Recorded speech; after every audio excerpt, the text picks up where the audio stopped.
Buenas noches a todos los que están aquí. Damos la bienvenida. Una vez más, estamos retomando otra vez este proyecto alumno-alumno. Tuvimos un tiempo de vacaciones, entre comillas, para prepararnos lo que es, bueno, cosas de nuestro semestre, pero hoy estamos aquí otra vez con todas las pilas cargadas y dispuestos a seguir, bueno, aprendiendo. En esta ocasión, la que va a exponer es nuestra vicepresidenta Juliana. Ya va a hablar de un tema muy interesante y que todos estén atentos y que si tienen preguntas también las pueden dejar en el chat. Para el final del todo vamos a empezar a responder. Es un tema muy interesante y hay que estar muy atentos porque si se pierden un poco, se perdieron totalmente. Así que Juliana, es para ti. Pues buenas noches a todos. ¿Miran la pantalla? Sí, señorita. ¿Sí? Bueno, pues buenas noches a todos nuevamente. Mi nombre es Juliana Ruiz, soy integrante de la LABNI y les voy a hablar un poco acerca de lo que es la atrofia muscular espinal. Vamos a empezar con lo que va a ser la reseña histórica de esta patología. En el año 1890, el neurólogo austriaco Guido Wernicke la describió por primera vez cuando escribió para la revista de Viena un reporte de un caso clínico que describía principalmente como una distrofia muscular que presentaba hallazgos positivos en la médula espinal, es decir, que llegaba a presentar afecciones a nivel de la médula espinal. Al año siguiente, en el año 1891, volvió a reportar nuevamente para la misma revista 2 casos de atrofia muscular hereditaria progresiva que tenía bases o desarrollo de los síntomas en las edades tempranas y se acompañaba de afecciones nuevamente en las bases neurológicas. Luego, en el año 1892, otro neurólogo, en esta vez era el neurólogo alemán Johann Hoffmann, describió un reporte de ciertos casos para la revista de Heidelberg, de la Universidad de Heidelberg, que tenían prácticamente las mismas afecciones en la médula espinal que de los casos anteriormente descritos por Guido Wernicke. Además de esto, introdujo por primera vez lo que sería el nombre conciso para la patología, que es atrofia muscular espinal, y la describió como una patología progresiva y crónica.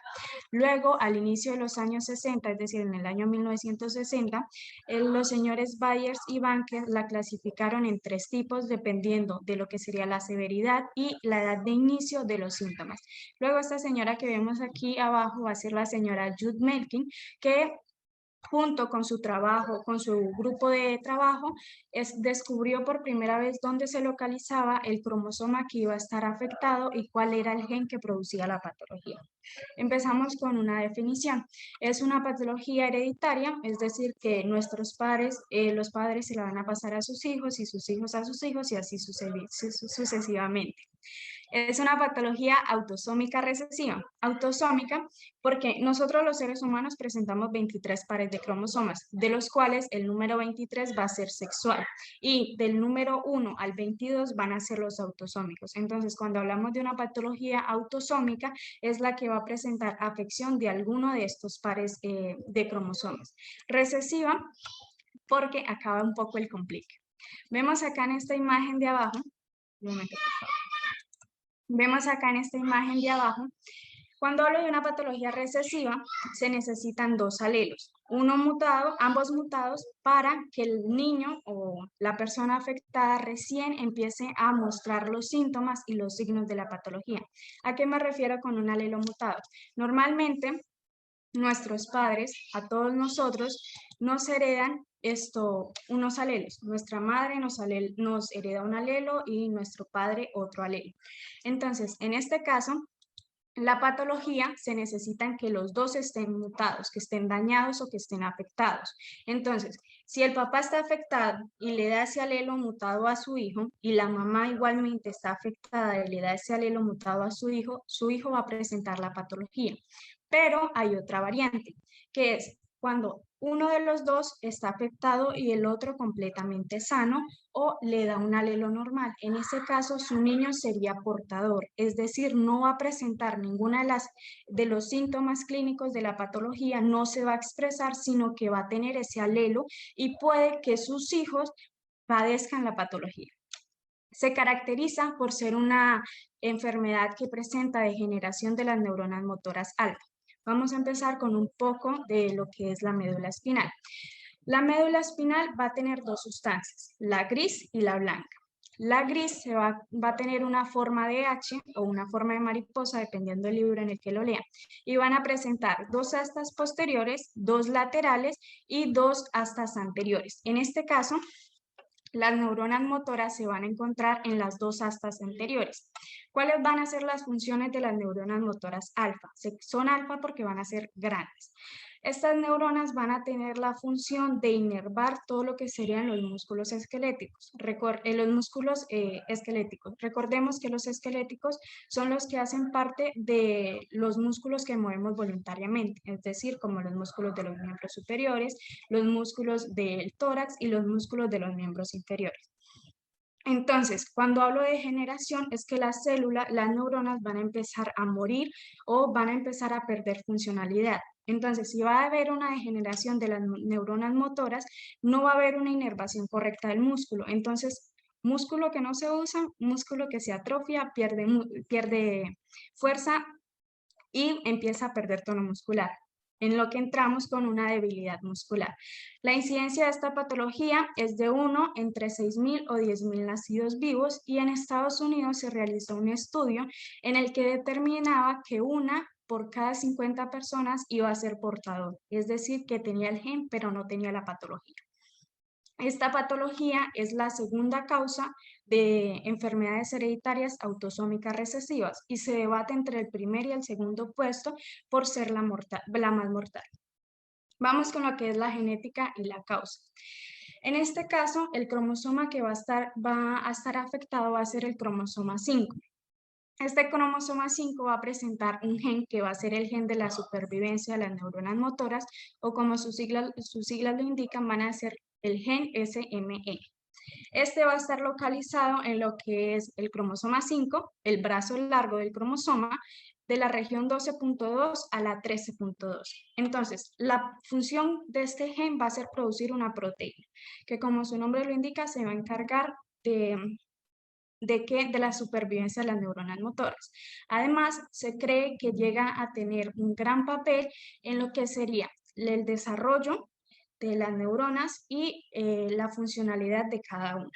Entonces, este gen no va a poder cumplir esa función solo, no va a poder crear la proteína solo. Entonces, ¿qué va a hacer? Va a crear dos copias, una copia número 1 y la copia número 2. En este caso, la más importante va a ser la número 1. ¿Por qué? Porque normalmente va a producir una proteína que va a ser la proteína completamente funcional, que va a cumplir con la función normal del gen, es decir, mantener la supervivencia de las neuronas motoras. Entonces, ¿cuál va a ser la función de la copia número 2? Producir una proteína truncada. ¿Qué quiere decir esto? Una proteína que va a ser parcialmente funcional, que no va a funcionar completamente, sino que la función va a ser a medias. Entonces, en esta patología va a ocurrir lo siguiente. En la proteína producida por la copia número 1 va a sufrir una delección, es decir, un corte o que le van a quitar un exón. Vamos a decir que los exones son, por algo así, regiones. Entonces, ¿qué va a suceder? A la proteína le van a quitar una región, que primordialmente o la más frecuente va a ser el número 7. Entonces, si le quitan algo, la proteína va a dejar de funcionar completamente. No va a servir prácticamente para nada. ¿Cuál vendría siendo el papel de la copia número 2 en esta patología? Van a disculpar un poco el ruido.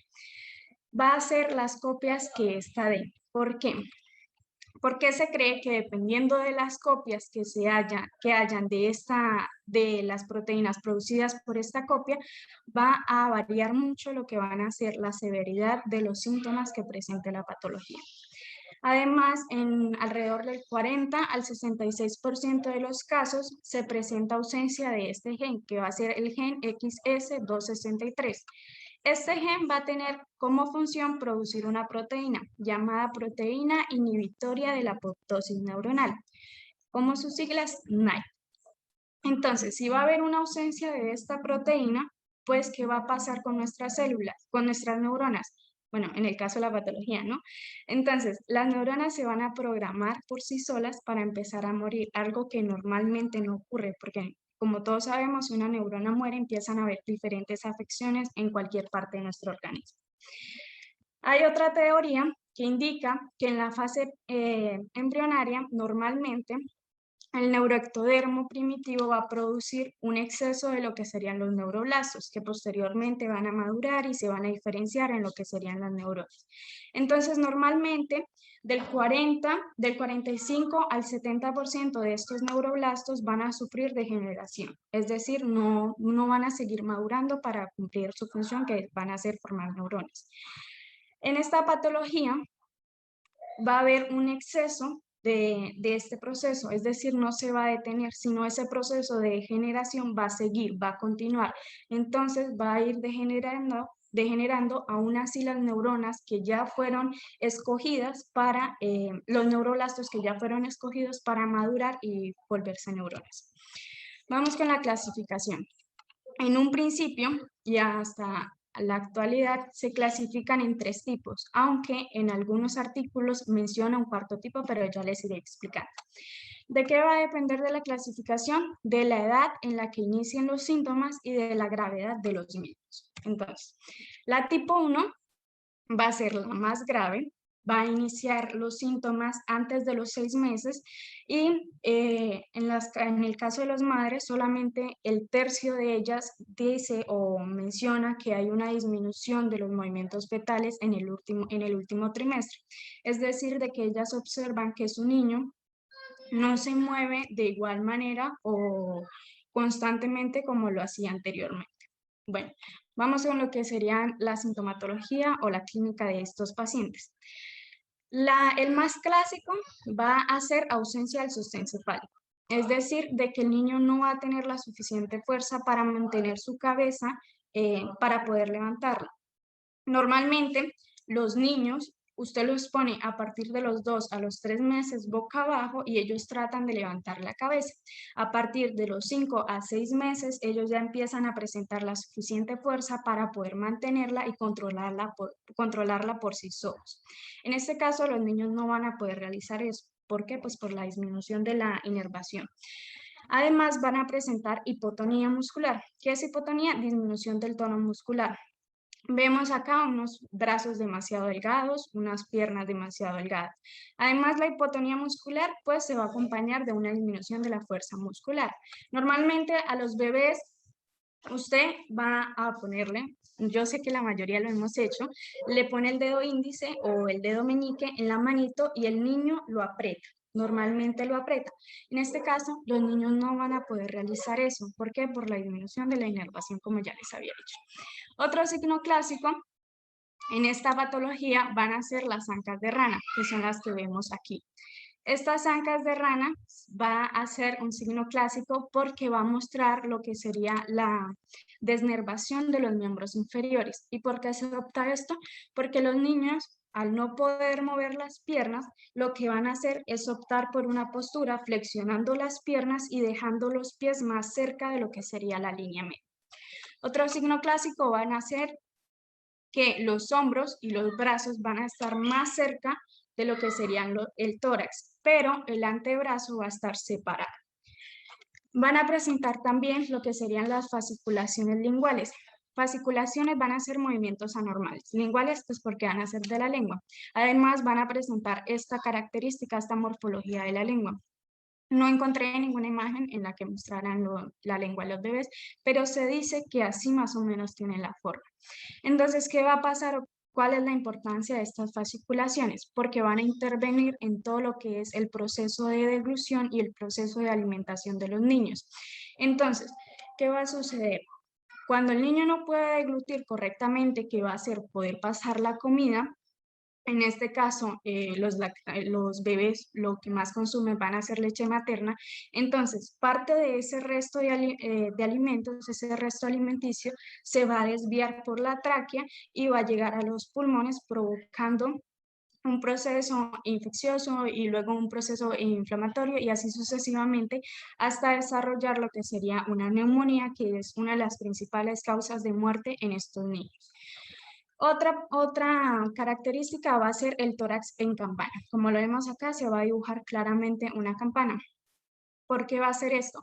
Van a presentar un abdomen globoso y en la parte del tórax se suele acompañar mucho de una deformidad que va a ser el pectum excavatum, es decir, que el niño va a presentar un hundimiento en la parte del tórax, más o menos así. Van a presentar, como ya les había dicho, disminución de los movimientos, tanto de los miembros superiores como de los miembros inferiores, aunque alrededor del 80% de los casos se nota mucho más la disminución de los movimientos de los miembros inferiores. Se va a acompañar de un llanto débil y de una tos débil, y como ya les había mencionado, disminución de la fuerza. ¿Por qué les decía que la neumonía era la principal causa de muerte? Porque por lo general la madre llega al hospital y le dice al doctor que su niño ha presentado fiebre, que ha estado llorando pues débilmente y además que ha presentado un poco de vómito o de secreciones. Entonces, ¿qué va a hacer el médico? No todos, bueno, pues eso decían los artículos. Primordialmente lo van a clasificar o lo van a diagnosticar con una patología a nivel pulmonar, como por ejemplo una disminución del surfactante o algún problema de deglución. Entonces, ¿qué van a hacer? Van a ir a tratar la neumonía y las principales causas o sospechas las van a basar en esas dos. Alguna alteración, como por ejemplo una atresia esofágica en la que el niño no pueda deglutir correctamente y van a fallar en esa parte del diagnóstico. Estos niños por lo general no alcanzan a vivir más de los 2 años y pues se van a morir lastimosamente. La tipo 2 o síndrome de Wernicke-Hoffmann tipo 2 va a ser un poco más leve. Estos niños ya van a poder sentarse, van a poder dar 1 o 2 pasos, pero siempre tienen que ayudarlos a sostener, porque como ya les había dicho, su debilidad muscular también va a ser un poco más marcada. Van a presentar arreflexia, que es ausencia de los reflejos, y los niños manifiestan mucho tener apnea del sueño, que va a ser falta de respiración mientras uno está durmiendo. Estos niños necesitan muchísimo el soporte ventilatorio, y los síntomas respiratorios van a disminuir en este caso, pero sin embargo hay que tener muchísimo cuidado. Se van a acompañar mucho de una deformidad que va a ser la escoliosis, y esto se va a producir porque al haber una debilidad de los músculos de la espalda, los niños van a tratar de sentarse y no lo van a hacer ni con un movimiento correcto ni con una postura correcta. Entonces, ¿qué va a suceder? Toda la columna vertebral va a cargar con el peso del niño y se va a desviar, provocando una forma de S, que es lo que conocemos como escoliosis. Luego pasamos a la tipo 3, que es aún mucho más leve. Estos niños ya pueden caminar un poco, pero necesitan soporte, que pueden ser bastones, muletas. Ellos pueden presentar dificultad al momento de subir o bajar una escalera. Se les debe cuidar mucho en la alimentación porque ellos van a estar sentados, no todo el tiempo los van a dejar hacer ninguna actividad física, entonces pueden llegar a sufrir de obesidad. Entonces, una de las principales recomendaciones es cuidarlos en la alimentación. Se pueden acompañar o no de la escoliosis. No es muy común, pero sin embargo hay que tenerlo presente. El tipo 4, como les había dicho, anteriormente se clasificaba como una patología externa que se producía como consecuencia de una degeneración de las neuronas motoras, pero actualmente no en todos los artículos la incluyen como un tipo. Estos van a ser los que van a tener una vida mucho más normal porque su edad de inicio va a ser de los 30 a los 60 años. Entonces, ellos van a cursar con una niñez normal, con una adultez normal. Ellos van a poder correr, bailar, hacer cualquier tipo de deporte, van a poder caminar todo el tiempo que quieran. No van a presentar afecciones sino hasta después de los 30 años, siendo la principal la debilidad muscular. Ellos van a empezar a sentirse más cansados, van a empezar a presentar pequeños temblores, pero no se van a alterar mucho, sino hasta ya después de que presentan signos más avanzados.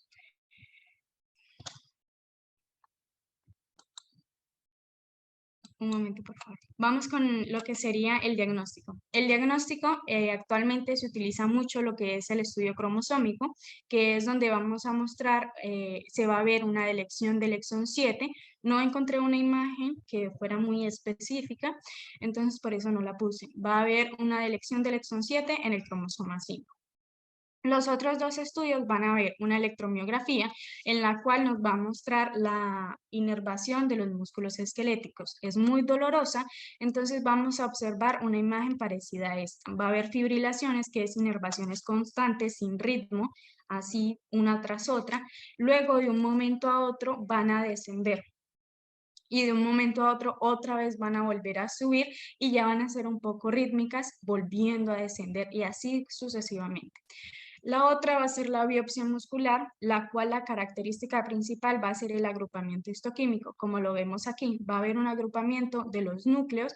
Normalmente estos van a estar dispersos uniformemente alrededor de todo lo que serían estos pequeños lóbulos y estos acá en la patología va a haber este agrupamiento. Normalmente la electromiografía y la biopsia no se recomienda por ser métodos demasiado dolorosos para un bebé o para un niño.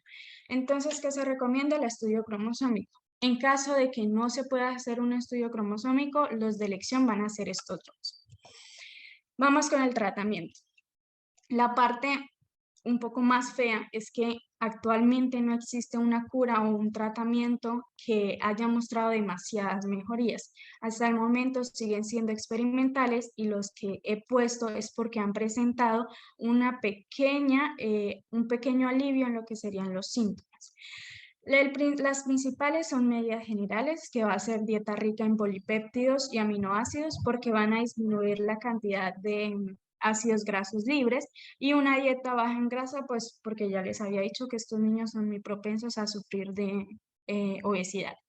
Los farmacológicos actualmente están estos dos principalmente, que va a ser el nusinersen, también es conocido como Spinraza, que va a actuar a nivel de lo que sería el corte y empalme del ARN mensajero, provocando una inducción del exón 7. Entonces, ¿qué va a hacer? Ese exón 7 va a ser en la copia número 2, ayudando a producir una proteína mucho más completa y incrementando la copia de esos. Entonces, así va a haber como un mecanismo compensatorio en nuestro cuerpo, bueno, en el cuerpo de los niños, y van a disminuir los síntomas y van a presentar mejorías.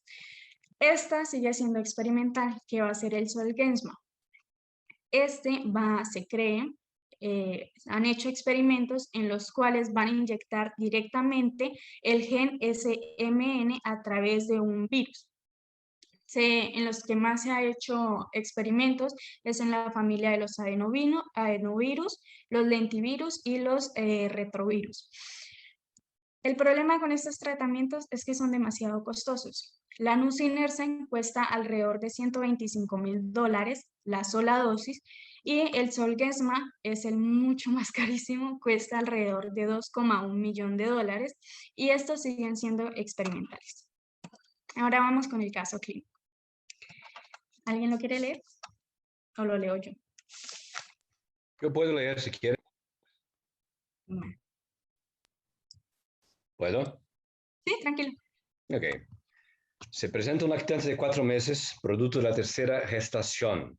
La madre manifiesta que su bebé no llora a comparación de otros bebés. Además, presentó fiebre desde hace 2 días y una pequeña cantidad de vómito que ella cree que es de la leche materna.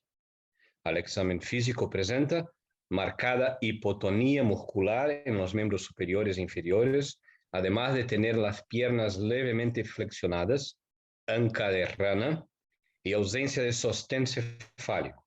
El padre nos cuenta que su hermano tuvo un niño diagnosticado con AME en los 18 meses de edad.